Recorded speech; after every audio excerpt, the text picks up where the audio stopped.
سید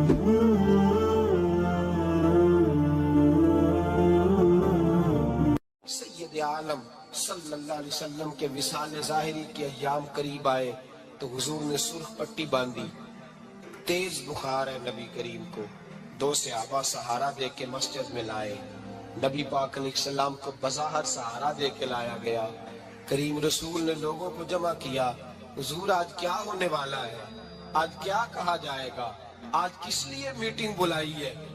نبی کریم کے کل صحابہ جب مسجد میں جمع ہوئے تو کھچا کھچ مسجد بھری ہے۔ وصال ظاہری سے چند یوم پہلے کی بات، نبی پاک نے فرمایا آج تمہیں کوئی جہاد کی ترغیب نہیں دینی، آج کوئی نیا پیغام نہیں دینا، آج تمہیں بتانا ہے کہ رب نے اپنے بندے کو اختیار دیا ہے، چاہے تو دنیا میں رہے، چاہے تو اس کی بارگاہ میں حاضر ہو جائے۔ اس عبد نے بارگاہ ربوبیت کی طرف لوٹنے کا ارادہ کر لیا ہے۔ حضرت صدیق اکبر رونے لگے تو صحابہ نے کہا تمہیں کیا ہوا؟ کہنے لگے سمجھ نہیں رہے، کسی کی بات نہیں کر رہے، نبی پاک تو اپنی بات فرما رہے ہیں، اس نے جانے کا ارادہ کر لیا۔ سنیے میرے بھائی، محبوب پاک نے فرمایا بھائی کسی شخص کو میری طرف سے کوئی تکلیف پہنچی ہو تو بدلہ لے سکتا ہے، بدلہ لے سکتا ہے، کسی کو تکلیف پہنچی ہو۔ صحابہ پھوٹ کے رونے لگے، محبوبہ کرم ہی کرم ہوا ہے، رحمت ہی رحمت آئی، آپ کے بارے میں گمان کرنے والا بھی دائرہ ایمان سے نکل جائے۔ حضور آپ کیا فرما رہے ہیں؟ فرمایا نہیں بھئی اٹھو۔ پیچھے سے جناب عکاشہ بن محصن اٹھے، ہاتھ کانپتے ہیں آگے بڑھے، کہنے لگے یا رسول اللہ ایک جنگ کے موقع پر آپ نے درہ مارا تھا، ننگی پیٹھ پر صفیں سیدھی کراتے، بات دل میں رہ گئی ہے، میں نے بدلہ لینا ہے۔ نبی کریم نے فرمایا بلال دوڑ کے جاؤ، فاطمہ کے گھر درہ پڑا ہے، درہ لاؤ۔ سیدنا بلال حبشی کہتے میں گیا، دستک دی، سیدہ طیبہ طاہرہ حضرت فاطمہ فرمانے لگی بلال کیسے آئے ہو؟ اماں جی وہ درہ چاہیے تھا۔ سیدہ کو تشویش ہوئی، کہنے لگے بلال نہ تو جنگ پہ جانا ہے، نہ جہاد ہے، نہ کوئی ایسا موقع ہے، حضور کی تو طبیعت مبارک بظاہر بڑی علیل ہے، درہ کیا کریں گے؟ حضرت بلال عرض کرنے لگے اماں جی ایک صحابی بدلہ لینے لگے ہیں، صاحب طبقات نے جملے لکھے ہیں، کہتے ہیں بی بی صاحبہ نے درہ بھی دیا اور امام حسن حسین کو بھی باہر نکالا۔ فرمانے لگی عکاشہ سے کہنا 100 درے مارے، ان دو شہزادوں کے جسم پر نبی پاک کے قریب نہ جائے، میں نے 2 بچے پیدا ہی اپنے محبوب پر قربان کرنے کے لیے کیے، ان کو لے جائے۔ حضرت بلال کہتے میں 2 شہزادے لے کے آیا، اور جب دروازے میں لے کے پہنچا تو نبی پاک نے دیکھا تو آنکھوں میں آنسو آ گئے، فرمایا ان کو بٹھا دو، مجھے پتا ہے فاطمہ نے کیا کہہ کے بھیجا ہے۔ حضرت سیدنا بلال فرماتے درہ میں نے جناب عکاشہ کو دیا، حضرت عکاشہ درہ لے کے آگے جو بڑھے تو حضرت ابو بکر صدیق نے ان کے پیروں پہ ہاتھ رکھا، فرمایا عکاشہ میری طرف آ جا، مجھے مار درے، نبی پاک کے قریب نہ جا۔ مصطفیٰ کریم نے فرمایا ابو بکر تو ہٹ جا، اسے آنے دے۔ فرماتے میں چند قدم آگے گیا تو مولا علی شیر خدا نے میرے پیر پہ ہاتھ رکھا، کہنے لگے عکاشہ سوچ تو صحیح تو کیا کر رہا ہے؟ حضور نے فرمایا علی ہٹ جاؤ، میرا اور ان کا معاملہ ہے۔ جناب عکاشہ آگے بڑھ رہے، نبی کریم نے فرمایا میں اپنی امت کو درس دینا چاہتا ہوں، خبردار خبردار زندگی میں تمہارے ہاتھ سے زبان سے کسی کو تکلیف نہ پہنچنے پائے، خبردار یاد رکھنا وہ معاشرے بگڑ جاتے ہیں، وہ معاشرے تباہ کر دیے جاتے ہیں جہاں ظلم ہوتا ہے، جہاں زیادتی ہوتی ہے، جہاں لوگوں کو ستایا جاتا ہے۔ محبوب کریم کے قریب آئے حضرت عکاشہ کہ حضور میری پیٹھ ننگی تھی، آپ بھی ذرا کپڑا ہٹائیے۔ نبی کریم نے پیٹھ سے کپڑا ہٹایا، جناب عکاشہ نے درہ جو اٹھایا تو صحابہ کی چیخیں نکلی، حضرت عکاشہ نے درہ دور پھینکا، حضور کے بطن اطہر سے لپٹ گئے، چومنے لگے، کہنے لگے حضور وہ تو صفیں سیدھی کراتے لگ گیا تھا، آپ نے کہاں مارا تھا؟ یا رسول اللہ میں تو بہانہ بنا رہا تھا کہ جاتی دفعہ مجھے وجود چومنے کا موقع نصیب ہو جائے، مجھے یہ موقع نصیب ہو جائے۔ میرے حبیب نے فرمایا جس نے جنتی دیکھنا ہو میرے عکاشہ کی زیارت کر لے۔ بھائی ظلم کا دروازہ کھلا ہوا ہے اور لوگ بھول جاتے ہیں زیادتی کرتے ہیں، وہ بہو سے ہی کیوں نہ کریں، وہ اپنے گھر کے بھول جاتے ہیں کہ شاید پوچھنے والا کوئی نہیں، شاید میزان نہیں لگے گا۔ ایران کے بادشاہ نے اپنے بیٹے کو پڑھانے کے لیے ایک استاد صاحب کا بندوبست کیا۔ استاد صاحب کو کہا کہ میرے بچے کو دین پڑھائیے، میں چاہتا ہوں کل اس نے انعام حکومت کو سنبھالنا ہے تو یہ دین سے آگاہ ہو جائے، اس کو کچھ سکھائیے، پڑھائیے۔ بہت نیک بزرگ بڑے درویش عالم پڑھانے لگے، اسباق مکمل ہو گئے، دین کے اسباق قرآن مجید پڑھایا، احادیث طیبہ کا درس دیا، اصول فقہ سے روشناس کرایا۔ جب بچے نے مکمل تعلیم حاصل کر لی اور آمین ہو گئی، دستار ہو گئی، فارغ ہو گئے، تو پھر ایک دن استاد صاحب نے کہا بیٹے کل تم نے ضرور آنا ہے، کچھ بات کرنی ہے۔ شہزادہ گیا ملنے استاد صاحب سے، استاد صاحب نے کنڈی لگا لی، ہاتھ میں درہ پکڑ لیا، مار مار کے پورے وجود کو زخمی کر دیا، کوئی غلطی نہیں، کوئی بات نہیں، مارا۔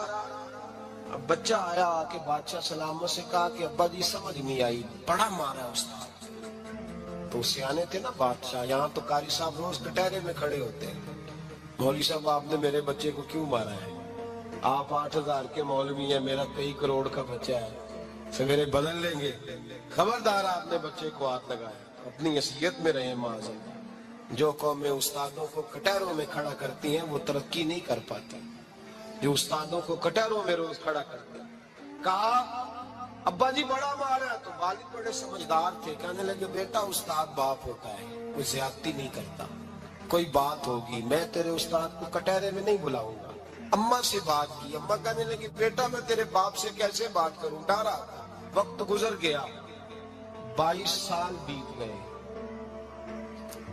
22 سال گزر گئے، بادشاہ کا انتقال ہوا، شہزادہ تخت پہ بیٹھا، پہلا حکم یہ دیا کہ میرے استاد کو بلاؤ، پہلا حکم۔ استاد جی بوڑھے ہو گئے تھے، چھڑی کے اوپر ٹیک لگا کے آئے اور بھویں سفید ہو کے جھک گئی تھی، یوں آنکھ کھول کے بڑی مشکل سے دیکھا، کہنے لگے شہزادے حکم ہو۔ کم میں شہزادہ نہیں، اب میں بادشاہ بن گیا۔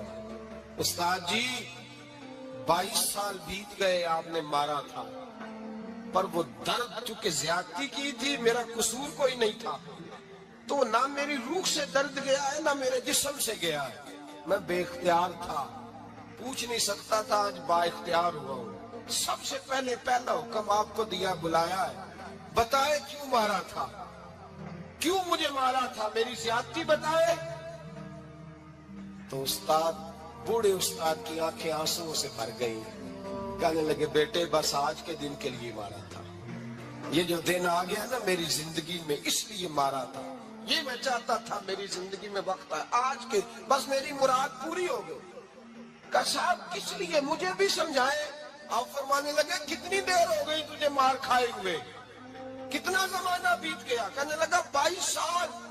فرمایا زخم بھولے تو نہیں، درد ختم تو نہیں ہوئی، تمہیں بات ایک منٹ کے لیے بھی تمہارے حافظے سے محو تو نہیں ہوئی؟ کہ استاد کی روز رات کو یاد آتی، روز خیال آتا تھا۔ استاد کہنے لگے بھائی تو بے اختیار تھا، پوچھ نہیں سکا، 22 سال تجھے یاد رہا، مجھے پتا تھا تو ایک دن حکمران بنے گا، میں نے تجھے اس لیے مارا تھا کہ بیٹے یاد رکھنا، کسی پہ ظلم نہ کرنا، اگر تجھے 22 سال تک یاد رہا ہے تو جس پر تو ظلم کرے گا اسے بھی قیامت تک یاد رہے گا، اور یہ یاد رکھنا تو آج با اختیار ہوا تو تو نے مجھے بلا لیا ہے، قیامت کے دن غریب با اختیار ہو جائیں گے، مظلوم با اختیار ہو جائیں گے، وہ با اختیار ہوں گے باللہ الواحد القہار، رب کریم کی بارگاہ کے اندر ان کا اختیار ہوگا، اکیلے اللہ کی حکمرانی ہوگی، پھر وہ بلائیں گے بڑے بڑے کج کلا، دنیا میں جن کی پگڑیاں اونچی تھی وہ سر جھکائے کھڑے ہوں گے، دنیا میں جو ڈکٹیٹر بنتے تھے ان کی پشتیں لال ہوں گی، ان کو غدار لکھا جائے گا، قیامت تک نہیں بھولے گا۔ ظلم کرنا تو سوچ سمجھ کے کرنا، اتنا کرنا جتنا تم سہ سکتے ہو، اتنی زیادتی کرنا جتنی قیامت میں تم برداشت کر سکتے ہو۔ میرے نبی کریم صلی اللہ علیہ وسلم نے فرمایا ظلم سے بچو، یہ قیامت کے اندھیروں میں سے ایک اندھیرا ہوگا، زندگی میں زیادتی نہ کریں. اگر تھوڑی دیر کے لیے کوئی چیز برداشت کر جائیں گے تو وہ فائدہ دے جائے گی. کچھ دیر کے لیے اگر سہ جائیں گے تو نفع مل جائے گا. سہنے کی کوشش کریں لیکن زیادتی نہ کریں. نظر کو، سوچ کو، ذہن کو پاک رکھیں. اور میرے بھائی زندگی پوری ظلم سے بچیں، زیادتی سے بچیں. امیر المومنین حضرت جناب سیدنا عمر فاروق رضی اللہ تعالیٰ عنہ رات گھر میں تھے تو رونے لگے. بڑی دیر تک روتے رہے. والدہ اٹھی تو صاحبزادے سے کہنے لگی پتہ کرو تمہارے باپ کو کیا مسئلہ ہے. شہزادے آئے، کہنے لگے امیر المومنین والد گرامی کیا ہوا؟ تو حضرت عمر فاروق کہنے لگے بیٹا اپنی اماں کو بلاؤ. والدہ آ گئی، کیا بات ہے؟ کچھ طبیعت خراب ہے تو حکیم کا بندوبست کیا جائے. تو حضرت عمر کہنے لگے کچھ بھی نہیں، آج مسجد سے نکلا ہوں تو نبی پاک کے صحابہ میری تعریفیں کر رہے تھے. یہ حضرت فاروق اعظم کے وصال کے قریب کے دن ہے. تعریف تو حضرت یہ رونے کی بات ہے کہ خوش ہونے کی؟ آپ فرمانے لگے نہیں، سوچتا ہوں باہر تو میں اچھا رہا ہوں، پتہ نہیں گھر میں ہی کوئی زیادتی نہ ہو گئی ہو. پتہ نہیں تمہارے ساتھ بھی میرے معاملات ٹھیک تھے کہ نہیں. صحابہ تو تعریف کرتے ہیں، رو رہا ہوں تمہاری وجہ سے نہ الجھ جاؤں، بیوی ہی نہ کہے میرا حق ہی ادا نہیں کیا. یہ لفظ کہتے کہتے پہاڑ ہے یہ شخص، کیسر و کسرا کامتے ہیں. حضرت عمر رو پڑے. بی بی سے کہنے لگے مجھے اللہ کی رضا کے لیے معاف نہیں کر دیتی؟ میرے اوپر بوجھ تھا امت کا، میں ساری رات مدینے کی گلیوں میں پھرتا تھا، دن سارا مسجد میں گزرتا تھا، میں تجھے وقت نہیں دے پایا، معاف نہیں کر دیتی؟ تو زوجہ کہنے لگی نہیں عمر، میں نے بھی زندگی میں اپنا کوئی سکھ چین نہیں دیکھا، کوئی چاو پورا نہیں کیا، میں کیسے معاف کر دوں؟ میں نہیں معاف کرتی. حضرت عمر زمین پہ بیٹھ رونے لگے. کہنے لگے چل معاف کر دے. کہنے لگے ایک وعدہ کرو، قیامت کے دن رب کریم کی بارگاہ میں میری سفارش کرو گے؟ اللہ کی بارگاہ میں عرض کرو گے کہ اللہ اچھی تھی، مجھے کپڑے دھو کے دیتی تھی، روٹی پکا کے دیتی تھی، میری عزت کی محافظ تھی؟